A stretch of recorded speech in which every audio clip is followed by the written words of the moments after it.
This is the Transformers Generations Titans Return 2-pack Legends class Wingspan and Cloudraker. The figure is, in the US at least, a Walgreens exclusive, but for us here in Manila, we do not have Walgreens. Which kind of sucks, so we don't get these exclusives or any of that on regular retail. I picked this one up at Our Toys, and if you live here in Manila, the best advice I can offer you if you really want this set is to go to hobby shops like Our Toys or any other those that sell Transformers, because the local Hasbro products importer usually does not pick up these exclusives. We get Toys R Us exclusives here and there, but it's usually sold by the actual Toys R Us stores like Toys R Us Philippines and not consigned by the importer. The importer would normally shy away from these exclusives. We got some of the Walgreens Star Wars exclusives, but Marvel exclusives, we never got Brainstorm, so don't expect these to show up at your Toy Kingdom or Toys R Us stores here in Manila. Hobby shops is the way to go. That's just my opinion. Okay, so we have the cards, Wingspan and Cloudraker. Amazingly, these new batches of Legends have the cards artwork in alt mode and not in robot mode. I have no idea why. And here we have the set of instructions, which are back to back. On one side is Cloudraker and on the other side is Wingspan. Now, if you grew up in the 80s, you will remember there were a bunch of Transformers clones. They were two robots that look exactly the same. Slightly different though, but it looks almost the same, but transformed to different alt modes. The Decepticons had Wingspan and Pounce. Pounce turned into a wolf, Wingspan turned into an eagle or a condor, falcon, whatever, maybe an eagle. And then we got Cloudraker for the Autobots and Fastlane. Fastlane obviously was a car and Cloudraker was a jet. And those were pretty awesome figures. I never had them. I wanted them when I was a kid. Sadly, the only way you could get Transformers back in the day, back in the 90s or the 80s, was either you go to the US or you go to Japan. There weren't a lot of Hasbro or Takara Tomy being retailed here in Manila locally back in the day. So they were very, very expensive, and I never got them. So I am just very, very excited that we finally get an updated version, albeit smaller versions of these guys. They were sort of like in between a Legend and a Deluxe class in size. I don't have them. I don't have a way to compare them. I'm sorry. But I honestly, I think I distinctly remember a buddy bringing one of those, and they looked much bigger than this. Now, these are Legends class figures. I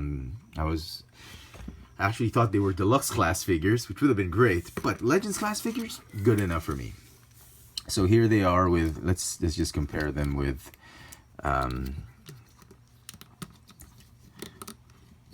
another Legends class figure mold. And here they are with Bumblebee. I choose Bumblebee a lot because it seems like almost everybody will have Bumblebee in some form or another, the Legend scale, because very, very common, popular figure, and they scale just about right. If you want to be technical about it, they stand roughly just under 4 inches tall. So 3.75. Okay, so let's get rid of Bumblebee. Now, obviously, they do not come with weapons. It's a shame. These are obviously the weapons from the War for Cybertron figures, Ultra Magnus and Sideswipe, which I use for my Optimus Prime figure. And essentially, they're also clones of each other. If you want the Fastlane, Fastlane is available through that Toys R Us Velocitron 5-pack, and Pounce is available in that Siege of Cybertron 5-pack, which is Siege of Cybertron is, I think, a Big Bad Toy Store exclusive, while the Velocitron set is a Toys R Us exclusive. We had that Velocitron set at a local Toys R Us. We didn't have it in my area, but in another Toys R Us where I frequent, they had tons of it, and I missed out. I skipped out on it because I felt I need it, and man, am I kicking myself now in the ass for not getting it, because it is sold out and I'm hoping for restocks. So they're basically, so if you want the other clones, you can get those from those, but essentially they are clones in themselves. They transform basically the same way, both figures, and they're sculpted almost the same way. So they have clones, and essentially they're also clones of each other, sort of. So I like that. Okay, let's start with Cloudraker, because I like him better between the two. They're both good. Let's start with him. I actually thought this was a rub sign. It's not. Cloudraker, very, very nice colors. Very reminiscent of that G1 color he sported back in the day. No rub sign. Autobot symbol. Paint apps looks great. Hardly any complaints. If you're looking through several on the pegs, you just want to check that spot right there. Some have jagged edges. The white bleeding into the eyes, just that, very, very minor. Articulation for the figures, got a swivel neck, no waist, ball jointed shoulders, go in and out for transformation. Got a ball jointed elbow, ball jointed hip, thigh swivel, hinged knees, and some foot articulation because of transformation. So that's that. Transform him, turn his head this way, and you get the rear tail fin. Okay, straighten out the arms. Fold the fists, fold them together like this. Fortunately, they do not tab into anything. They just sit right there. And that's it. Okay. For the feet, go ahead and not unpeg, but just move the hip parts. Don't just split it this way. Instructions just tell you to move them apart, but you gotta split that crotch piece right there. Move it here, and then move the legs here, and you can already see there are tabs right there that will tab into those peg holes. But before you do that, go ahead and unravel or unfurl these wings. Fold the feet. The feet are very, very loose. I'm glad they had these just to keep them in place. Tab them here. The tabs are very loose. They don't stay in place. They don't really tab the feet together. They just sort of like keep them aligned, but they don't, at least on my copy, they don't tab in that well. Okay. The last thing you want to do is this piece. Fold out the landing gear, and then you're trying to shoot that whole piece right there in between that whole cockpit assembly right there. It feels hard the first time, but once you get the hang of it, it's very easy. And that's it. Landing gear and transformation. That's Cloudraker. He feels very, very boxy, and sort of looks like the Biorobot from Bioman. And here is another Legends figure just to compare him with. Power Glide. Yeah, it's a decent size. It's not so bad. I honestly think he looks much better if you just push the legs a little bit further. You'll see that hip kibble right there, but I think it looks way, way cooler this way. But follow the instructions. Let's put him in the way he was intended to be. Doesn't even stay, so you might have to straighten out those legs first before tapping them in. So that's Cloudraker. Okay.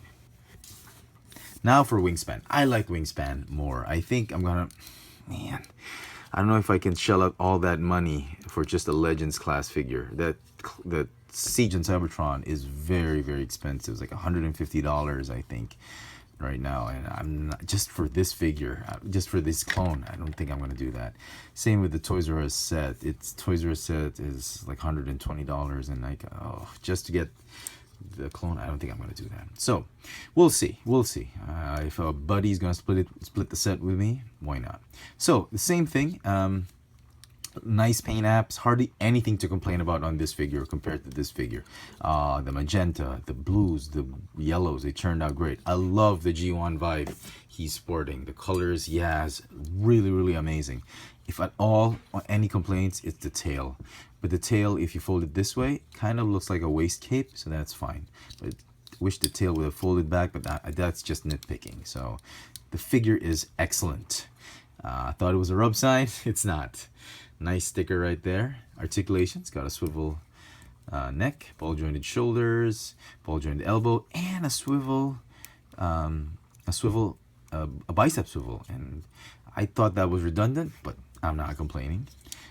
Ball jointed hip, thigh swivel, very tight joints, hinged knees, and that's it. That's it for articulation. So to transform him, very, very simple, just like very similar to Cloudraker. Fold the hands this way. Make sure that the talons or the the feet, the eagle claws are facing down, and you want to make sure they're straight with the bicep. So that's a redundant swivel, and it can be annoying at times, but it's additional articulation, so I'm not complaining. Okay, again, just like Cloudraker, you gotta split that hip or crotch piece. You gotta fold. You gotta rotate the hips or the thighs. Sorry, my bad. What am I saying? Be stupid, man. Fold the toes outward or the legs outward so that they're facing this way. The toes are facing the same way the head is facing. Then you're doing it right. Fold the knees up so that the legs tab into these. These pegs magically appear as you rotate the shoulders forward. Tab in like that. Then unfold the rest of the wing assembly. I thought this was pretty cool. Fold down the tail. The tail can stay like that, actually. And then fold down the head. Oh, I forgot to do this. Rotate the head sculpt, or rotate the head so that the head sculpt or the face sculpt is hidden. Fold that eagle or hawk head, and there you go. And there is Wingspan in his eagle or hawk alt mode. I'm gonna call him an eagle. Very, very nice. Kind of reminds me of an old GoBot or transforming robot that transformed into a hawk. It was all blue and chrome. You know what I'm talking about. But very nice. So if you now, if you can, the instructions don't say this, but you can angle those legs slightly so that when you put him on when you display him or when you stand him up, he's a little bit perched, like he's at an angle instead of just straight like this. Yeah, so you could do that. The other thing also is the forearms don't lock into place, so sometimes just to make him stable, I like tilt the forearms this way. And he looks okay that way too, but you don't have to do that. So size comparison maybe with Sea Spray. I don't know if anybody else can compare because he's pretty big for Legends in alt mode, and this guy is big in alt mode. So yeah, very, very nice. They cost, they're a little bit pricey here in Manila because we don't have Walgreens, and you'll have to get them through hobby shops that have to pay for shipping and all that. But if you're really into these Titans return figures, these Legends class, and you want to complete the old G1 toys that are now in modern and updated versions, and I think it's worth it. Considering they are exclusives, and if you're in the US, you got a buddy in the US who can get one for you, that's the best thing. Because it'll probably cost about $20 in the US for the set. Here in Manila, you're gonna have to shell out $35, I guess, for this set, but I think it's pretty worth it. I have some gripes about articulation and not tabbing in, but essentially I love the set. It's gonna get a 9 out of 10 for me, and don't pay more than $40 for this. I think $35, $40. I think $40 should be the ceiling if you're here in Manila. If you can get it at $30, that's probably the best price. So there you go, folks. Hope you've enjoyed this little video review. This has been the Transformers Generations Titans Return Legends Class 2-pack Wingspan and Cloudraker. Thanks for watching.